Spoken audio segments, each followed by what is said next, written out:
I'd like you now to draw your attention to some slight changes to the recommendations and as an alternative. So if we note in B has been changed to has provided feedback, and then when you look at C, it changes makes the alternative to the timing of when this will go to public consultation and to do with the new timeframes. So given that, do we have a mover for these? Thank you, Councillor Coe. Seconder? Thank you, Mr. Judge. All those, any comments, questions? Any comments actually? Discussion? All those in favour, say aye. Against? The recommendations are passed. Thank you. Thank you very much, staff, for all this work and now the work that is to come. Thank you. Thank you. Okay, so now we are going to move on to item 8.2, which is the Climate Action Grants Progress Update and Recommendations. So Rob is going to come and Monique are going to come and speak to this.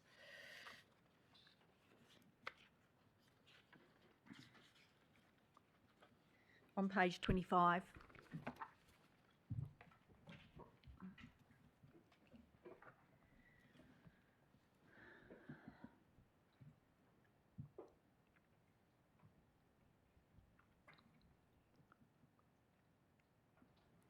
So yes, thank you.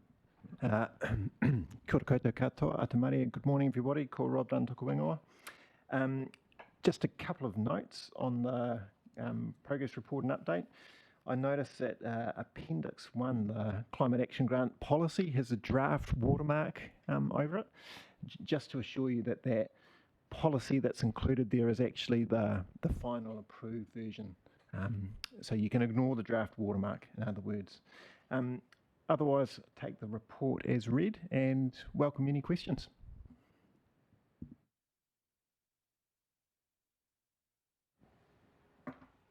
Councillor Coe. I just think it's a real shame that this has to come to an end. What can we do to find alternative sources of funding? Because it's obviously a very popular scheme. It's been oversubscribed, so how do we move forward? Kia ora and good morning. Ko morning ki ngā tukuingoa. So we had proposed this through a long-term plan, but obviously with our rates increases as they are, it wasn't supported. So we have gone through those opportunities. We have looked at some in an appendix there, a table, and it's quite hard to read, apologies, on some other grants that we have for applicants to go forward. But yes, this has been an incredible project put forward, and I think the benefits will be seen for many years following this as well.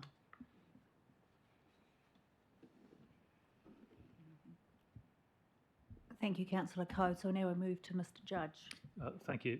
It might just be me having missed it, but are the dates for the 24-25 applications in the paper? Yes. Sorry. Can you remind me of them? Through you, Madam Chair.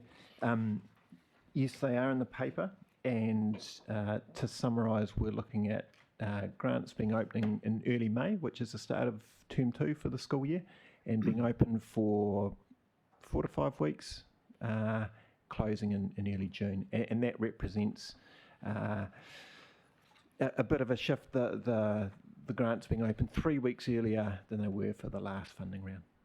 Okay, and a supplementary is that you say you're sort of keen to see transport-related applications. Will there be any further guidance that will be able to come out? I mean, this isn't going to, the time frames don't completely align with the work of the climate think tank, etc., and the strategy.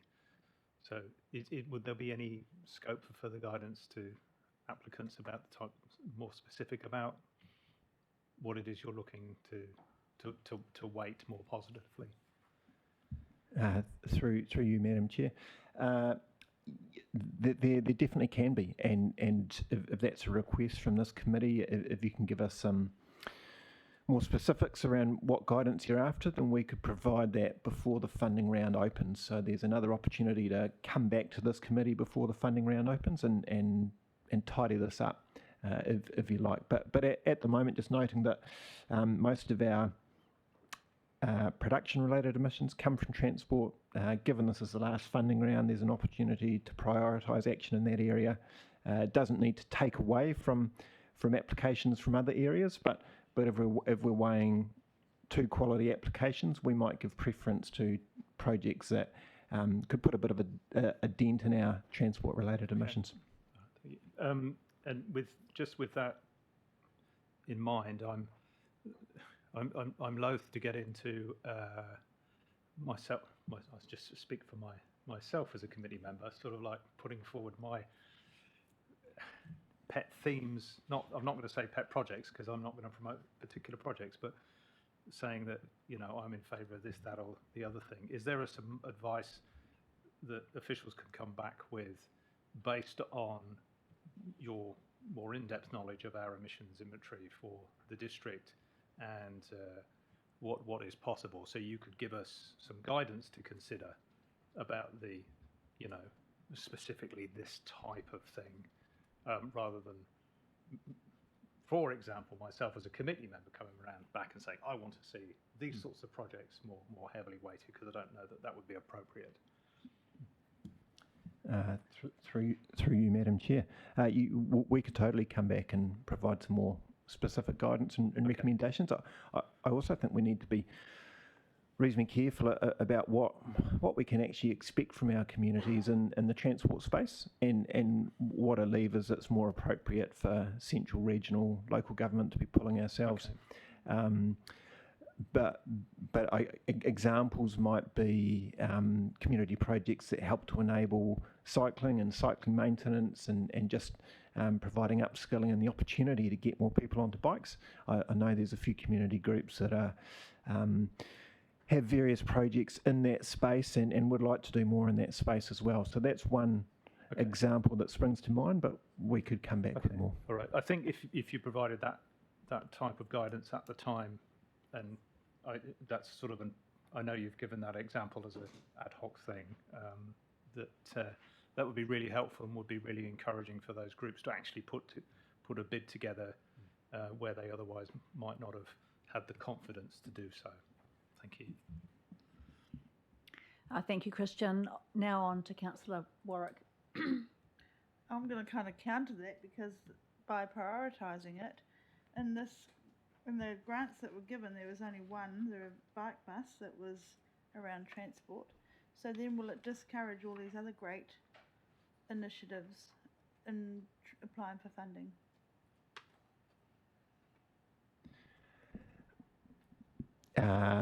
Will it discourage them? It's hard to say. I think one of the recommendations that we've got there is to cap the funding amount. So for the last funding round, it was because it was the first funding round, we actually had an open funding amount. We're proposing to cap funding for $20,000, which will help to manage those expectations. Also continue with the mix of full and partial funding for projects. And put on some slightly tighter criteria. For example, you'll see there that we're recommending nothing for energy or for insulation or solar panel funding. So, and we did have some applicants for the last funding round that for example, were in the solar category and improving heat efficiency. So, I think with tighter criteria, we might have some applicants apply that are unsuccessful. But in an oversubscribed funding round and with limited funds to give away, that's probably always going to be the case. I think there's an opportunity here, to really look at what are we. The last funding round, we painted quite a broad brush for supporting projects that fit in mitigation, adaptation, and transition. maybe there's a direction from this committee to tighten criteria up for this funding round. Do we want to focus more on the mitigation, which would line up well with transport emissions, or do we want to keep it pretty broad, which also includes activities that would fit into the adaptation or transition space? And I just want to look at number 10, where it says that you guys have facilitated or has facilitated the collaboration between 3 different projects, which I think with all of the different funding stuff that goes on is a really good thing that staff kind of do, is networking these different projects so they can actually work together, which is good. Thank you for doing that. Mr. Black online. Thank you, Madam Chair. I'd like to follow on from the observations of Councillor Warwick. I think if we were too specific, we could actually miss some opportunities here. Let's say if we're going to focus on transportation emissions, I've been reading from doc papers and stuff that actually reducing pests, let's say, which is quite topical today, it could also have a huge impact on reducing emissions. So just want to observe that if we're too tight on categories, we might miss other opportunities. Thank you, Madam Chair. Thank you, Mr. Black. I see there are no more questions around the table or online. So I have to admit, I was thinking of similar types of things in terms of limiting the criteria or encouraging more transport type options. And I suppose, they potentially could be missing out on others. But the other side of it too is that, this is the last funding round. We need to ensure that the money is being well spent. And I can't see anything here that talks about them reporting back and whether or not there is any requirement for them to provide a cost-benefit analysis of the funding that they've been given, or an energy analysis audit of the benefits that the money, the work that they have done actually improves our environment.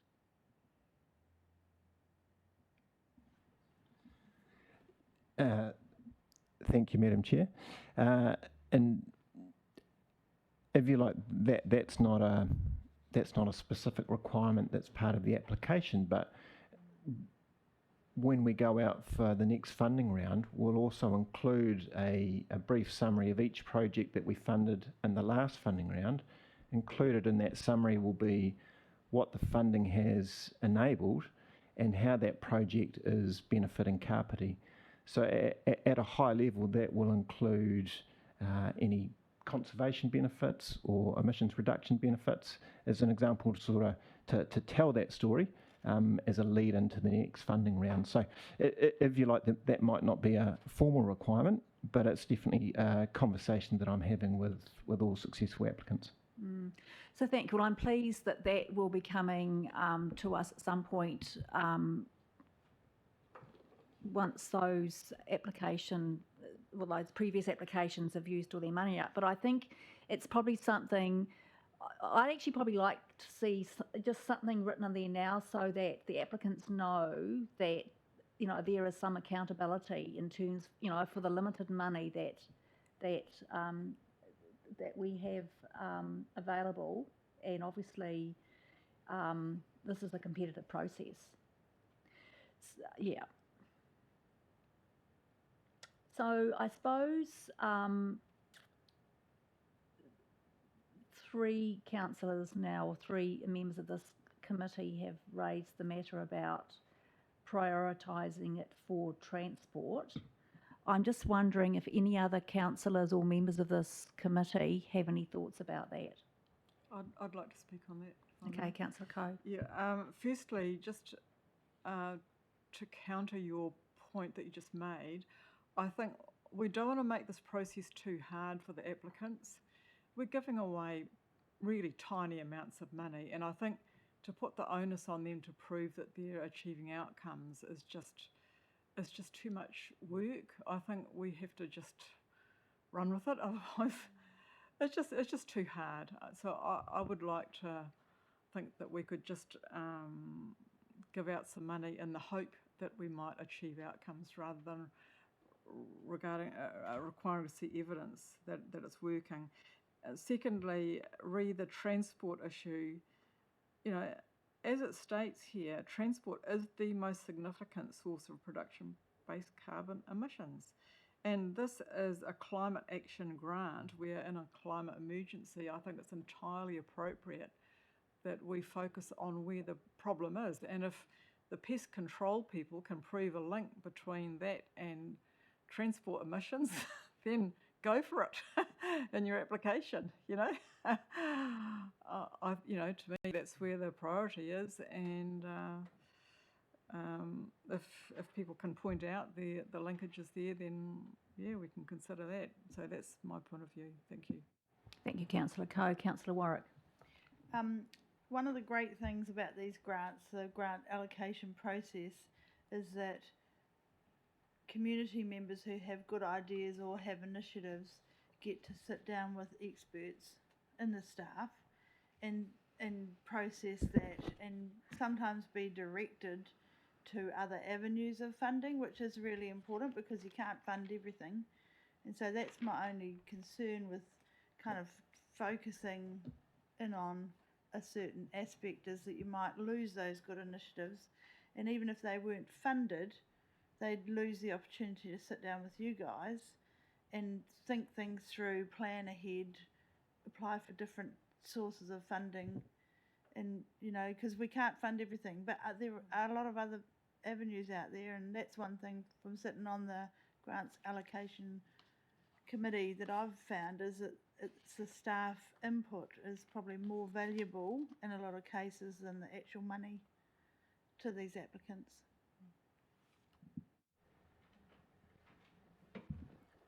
Could I just respond to that, Jocelyn? Thank you, Monique.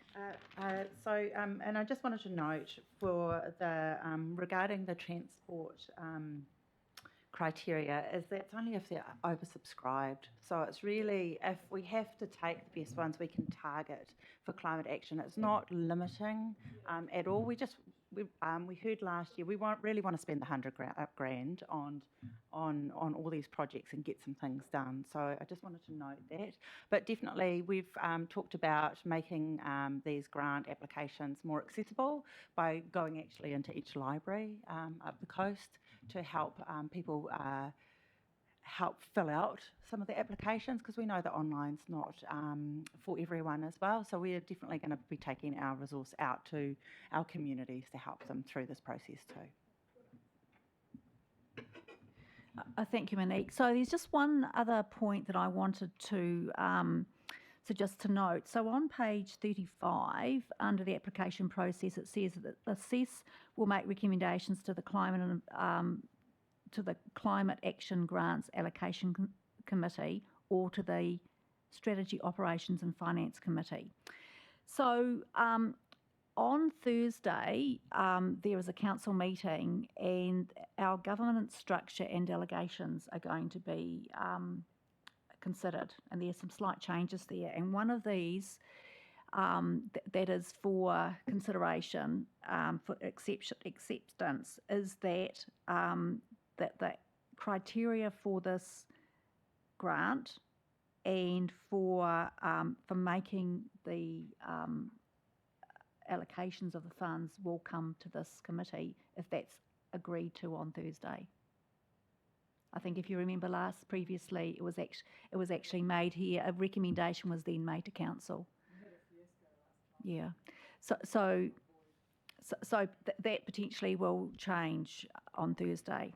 So now, thank you for everyone's input. So I will now go to our recommendations, which are on page 25. There are a number there. Do I have a mover for those?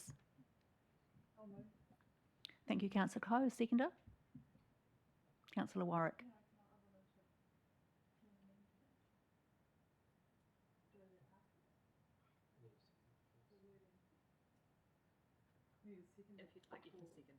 Yes.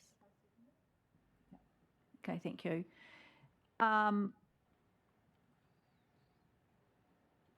Any debate, any discussion on this? Is that when I discuss? Yep. So I just wonder in that first sentence, if funds are overprescribed, preference may be given to quality applications which aim to reduce transport-related emissions. Do we want to go with may be given rather than will be given? Because then we're completely excluding, because it will be overprescribed. It was overprescribed by $100,000 last time. So if we will be given to quality applications that aim to reduce, that's just everyone else out the gate. If we put may be given, So with that amendment, a seconder? what's the process? Are you happy with that? Okay, thank you. So we'll make that change on the screen. So that's A3. Oh no, it's not A3. It's A1, yes.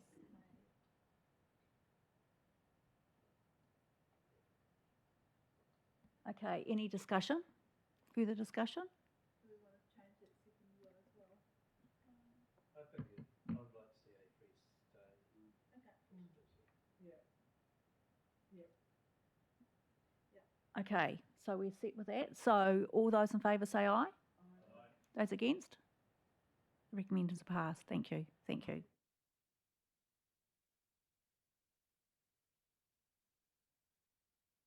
For bringing that paper towards us. Now we will move on to confirmation of the minutes of our November meeting, which was our last meeting, which was some time ago. So they are on page 45. I will take these as read. Do we have a mover that these are true and correct? Thank you, Councillor Warwick. Seconder. Thank you, Councillor Coe. Any discussion? All those in favour? Aye. Against?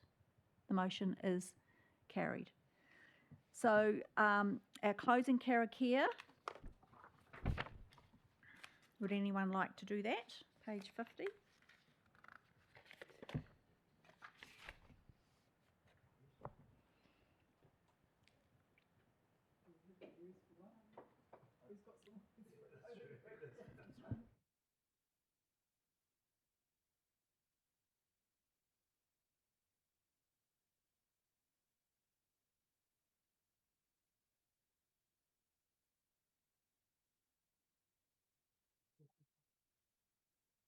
Thank you, Councillor Kirby. Or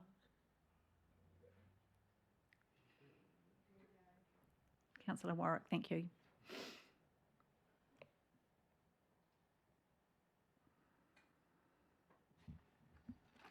Kia tauranga ngā manaakitanga o te mea o ngaro, ki runga ki tēnā o tātou, kia māhia te hua maka hiki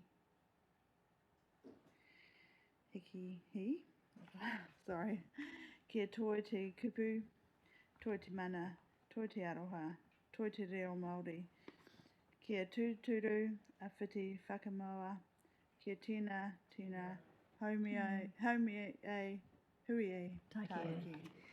Thank you very much, Councillor Warwick. So with that, our meeting is now closed. Thank you. Maybe we need a